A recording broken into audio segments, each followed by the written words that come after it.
to the show. Hope you're all having a great week so far.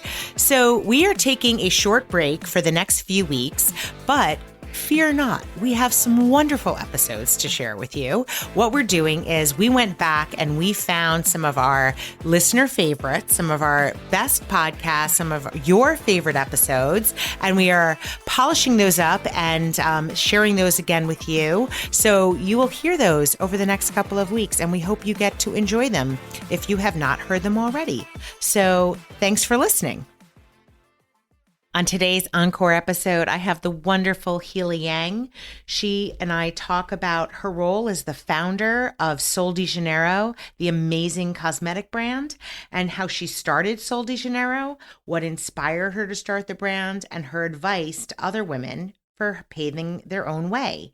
I hope you enjoy our conversation. All right. Well, I am so excited to have you with me today. Welcome to the show, Heela. Thank you so much for having me, Eliza. So, Heela, I love your story. We met, and this got set up through a mutual friend that we have, some that we know in common. And when she told me your story, I just thought, oh my gosh, this is such a great introduction for our team, for our community on what is going on in the beauty space, and not like really kind of thinking about it more broadly. I love what your brand is all about. So why don't we just start? And if you could talk a little bit about how your brand came to be, the Sol de Janeiro brand came to be. Great. Well, I love telling the story, so I'm going to do it again with you. It's really, I feel incredibly blessed. I had a career that was probably a little bit more straightforward. So I grew up with this, idea that, women and men are equal. Like I grew up in a household with two, I have a sister and a brother. So, it was a, career that ended up having me get an MBA and then ended up at L'Oreal and Estee Lauder. And I fell in love with the beauty industry because it had to do with women. And I looked at the top and I thought, wow, there are not that many women up on the top at these companies, and 99% of the customers are women. So I said, that's what I'm going for. That was my big plan. But then what happened was I met my husband, and it became really a sort of a love story, because we ended up flying back and forth between Brazil, New York. We're meeting in Miami. And then next thing I know, I'm married and I'm living in São Paulo, Brazil. So, Wait a second. Oh my gosh. So let me make sure I understand this. Yes. You met your husband, and you did, when you guys met, you were living in different countries.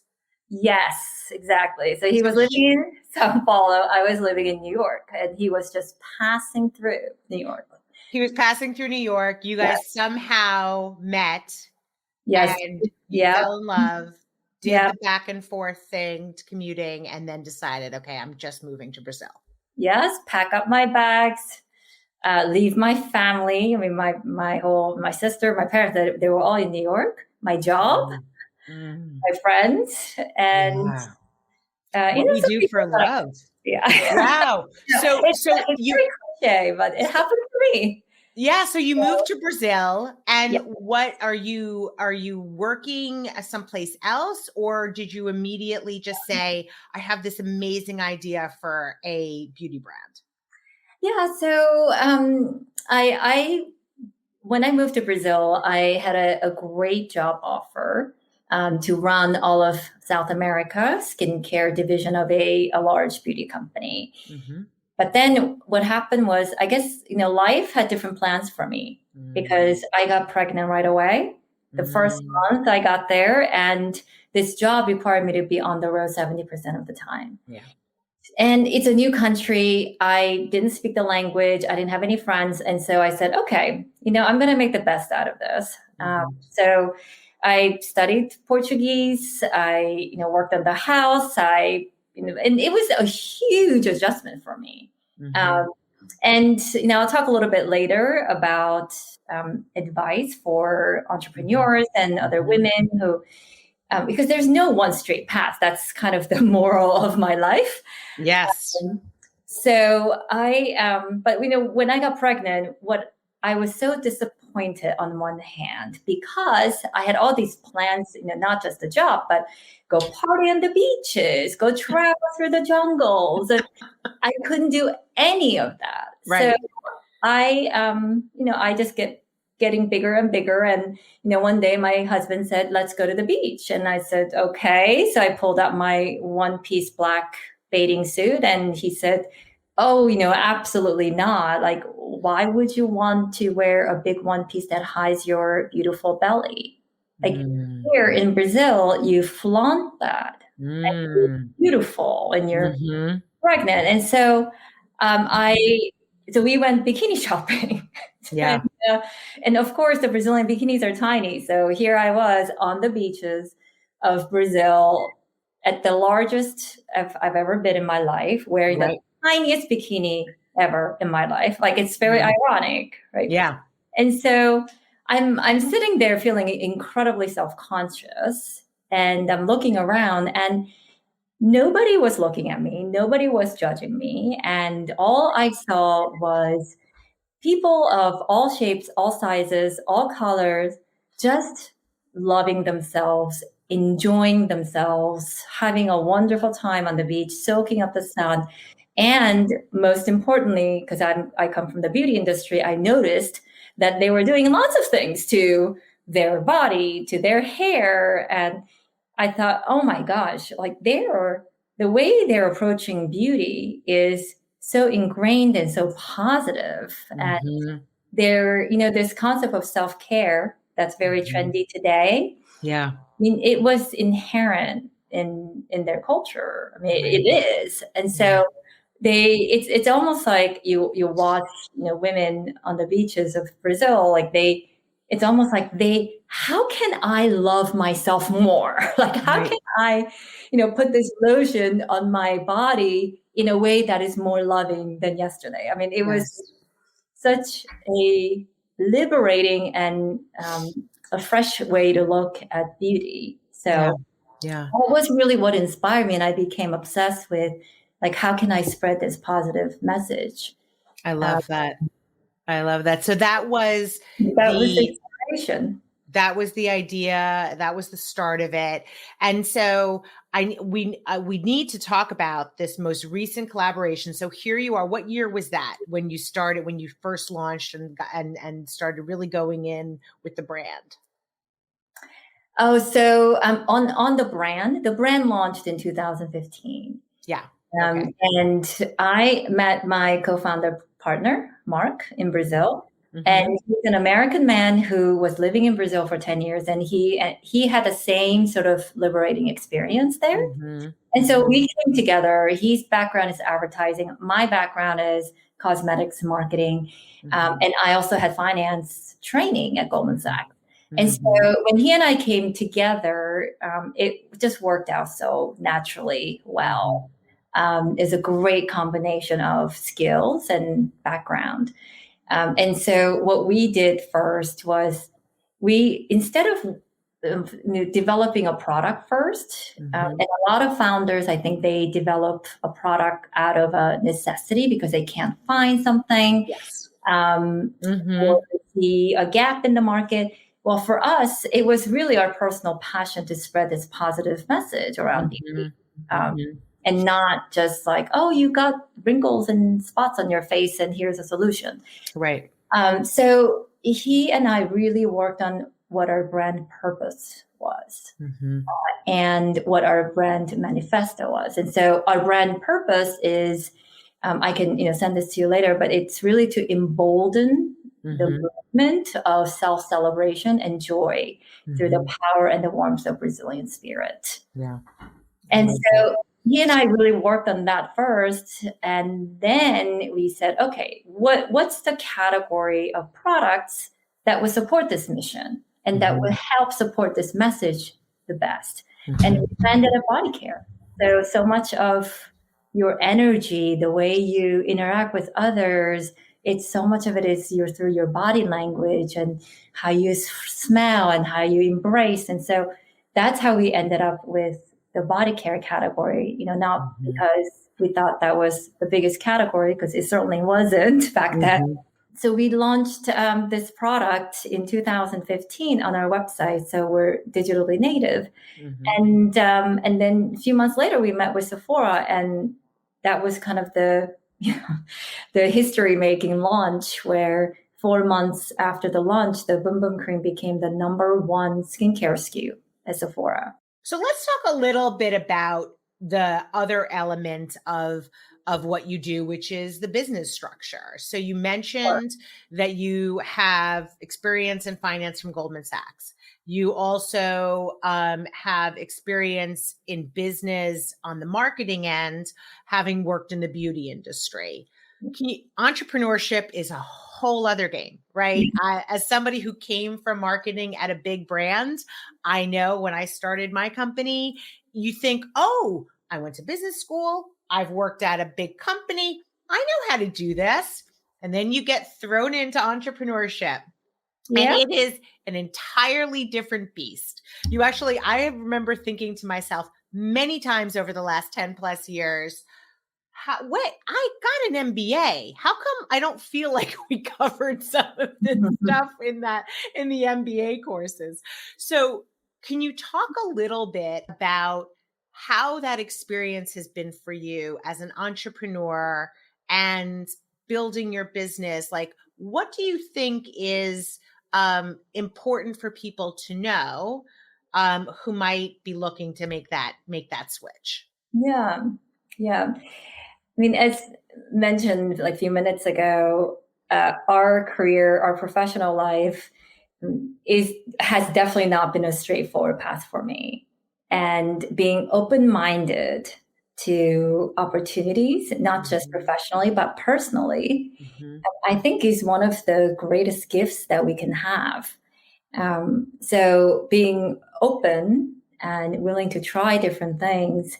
And I found that, one of the books that I've enjoyed reading is Lean In by Sheryl Sandberg. And, she talks about career being not a ladder, like a corporate ladder, but a zigzag.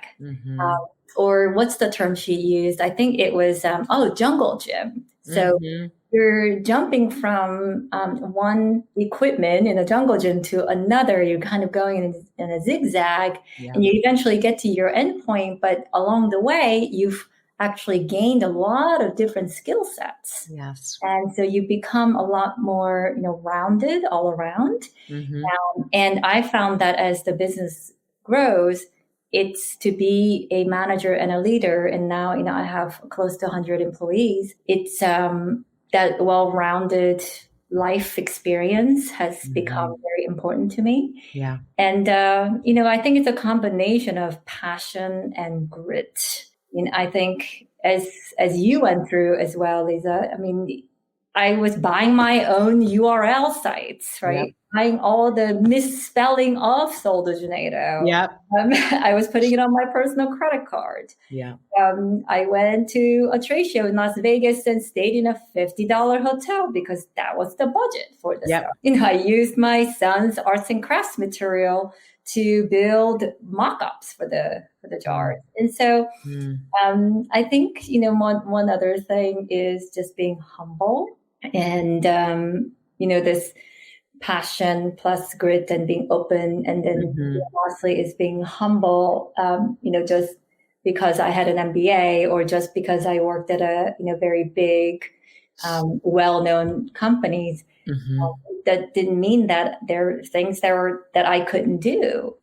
I would love if you could talk a little bit too about how you deal with the failures that happen inevitably in any business. And this is one of the things also that I found is when you work in a big company, you don't necessarily have these huge, like maybe you don't have the huge highs, but you don't have the huge lows because things are just more steady. It's an established business.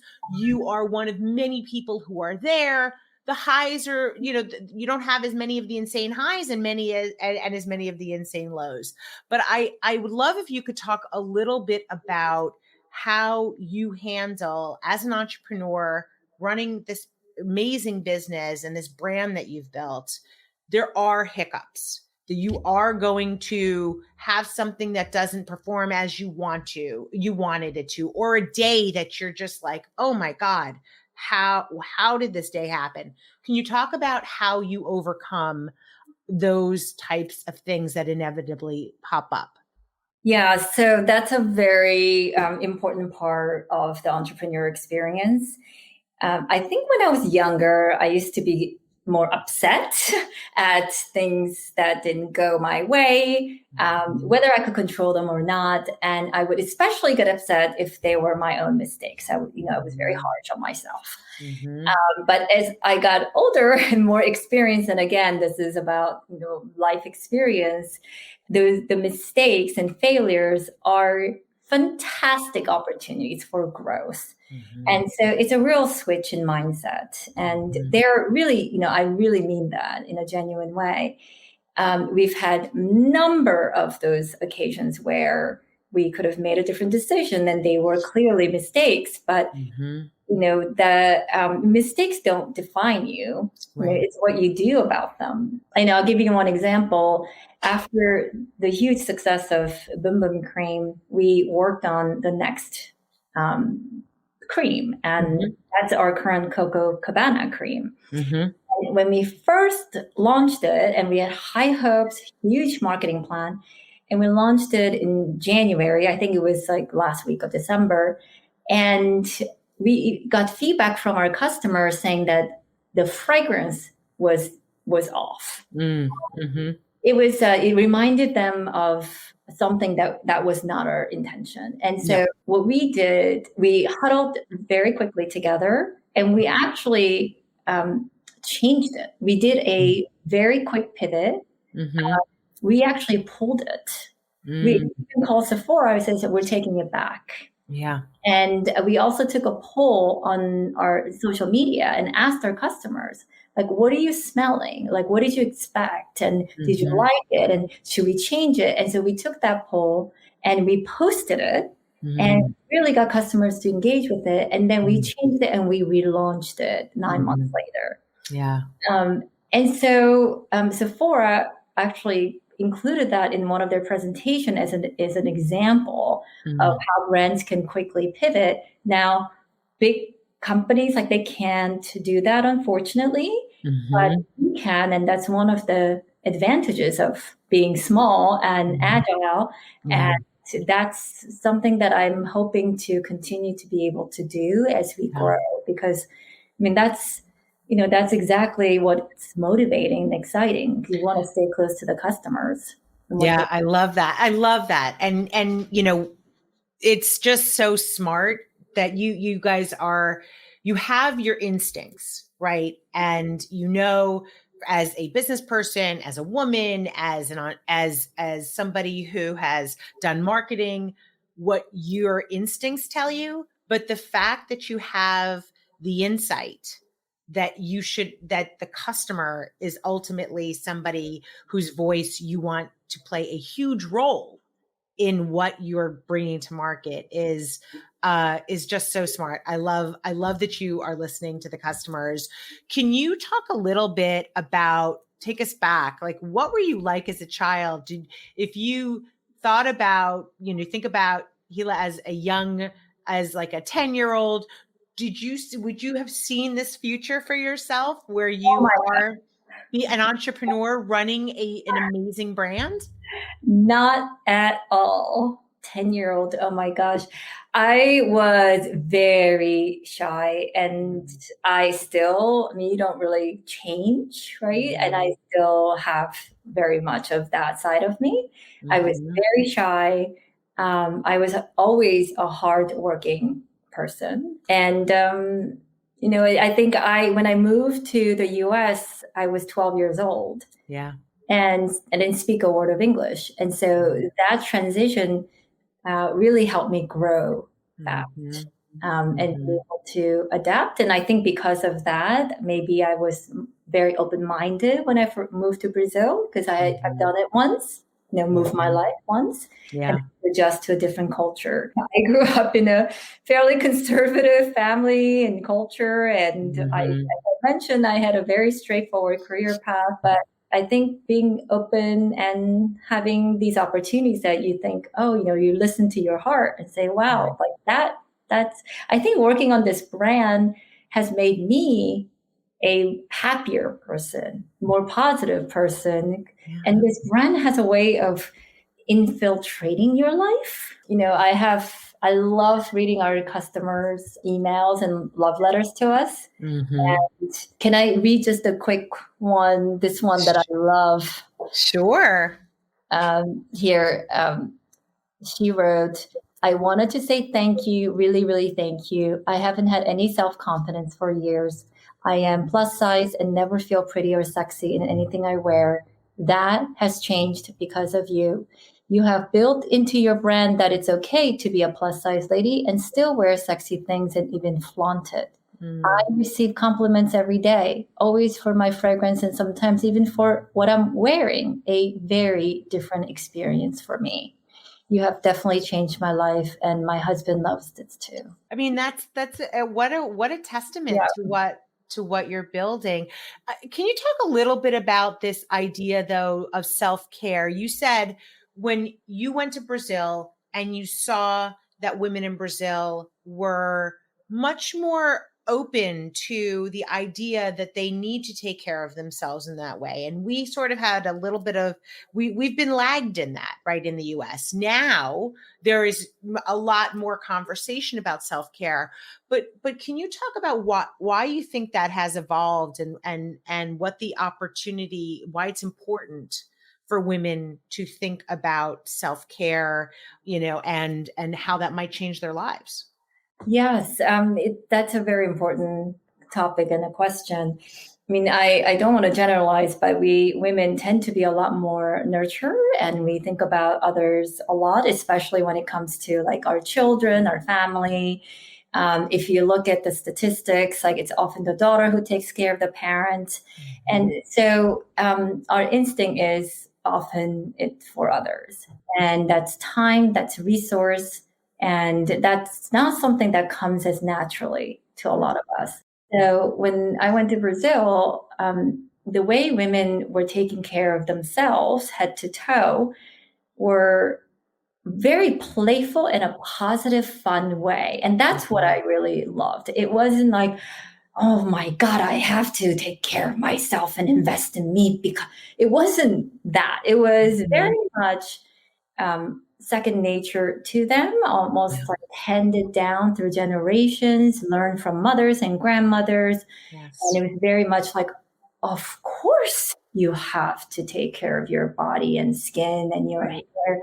Why wouldn't you, right? And so it's not a chore. Putting on a body moisturizer is not a chore. It is a joy, because as you're rubbing a lotion on your body, your calf, your thigh, your arms, you're loving yourself. And so that mindset, mentality, that shift from a chore, oh, I have dry skin, I have to put on this moisturizer, to my body deserves this. And if I can love myself, then you know how to love others. It's really, wonderful. And I think the fact that I'm in the beauty industry, it's a perfect to start spreading this message. If you'd like to learn more about our guests this week or how you can join the SheSpeaks community, check out the links in the show notes. Thanks for listening and looking forward to our next conversation.